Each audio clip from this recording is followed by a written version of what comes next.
I went to the TED conference, and I had this little innovation lunch beforehand, and in the front row were the Zagats.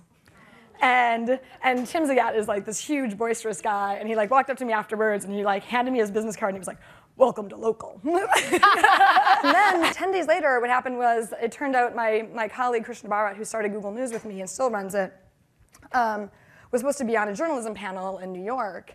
And because of a conflict of interest, he couldn't be on it. So they asked me to be on it. And I said, that's not normally what I do. And so it wasn't until a few days before that I even realized I was going to be on it. It was for the opening of the CUNY journalism school. And went there, and there they were again in the front row. And I was like, how do these people even know? Like, I didn't even really know I was going to be here until like 3 or 4 days ago. And then Tim came up to me again, and he was like, join our wine club.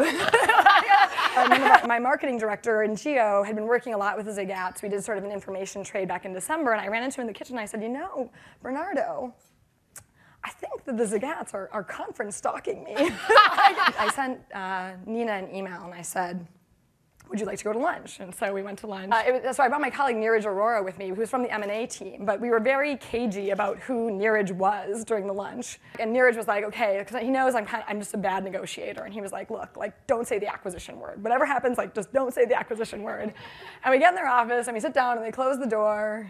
There was like this long silence, and I was like, oh no, I'm gonna have to start. And then I was like, well, we're here to talk to you, maybe, possibly, about an acquisition. I was like, we're not here to start a bidding war. We're here to have a conversation about whether or not our two companies make more sense together. And we hope that we can be discreet and private about that and come to a rational end of the discussion. And he said, okay, I get it. As long as we're talking to you, we won't talk to anybody else. The punchline of the conference stalking is, after we finished the acquisition, I mentioned this to Nina, and she's like, Marissa, that's so funny. Because she's like, at the innovation panel at TED, Nathan Myhrvold was on the panel. He's one of their investors. She's like, we came for Nathan. Oh. And she's like, and the 10 days later, she's like, Tim Armstrong was the other interviewee, and he was making inquiries. Oh my gosh.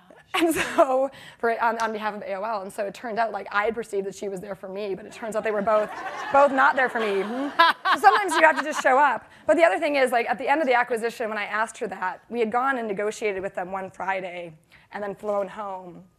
And we had left them with, sort of our document over the weekend.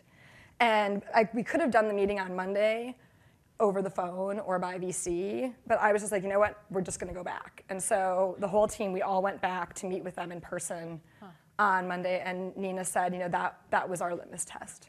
Wow. They were like, is this a good team? Is this a good team to work with? How much of a personal connection do they want with us? And they're like, if they come back, they're who we want to be with. And so, deciding to take the second, red eye in 4 days back was absolutely the right call. So sometimes you just need to show up.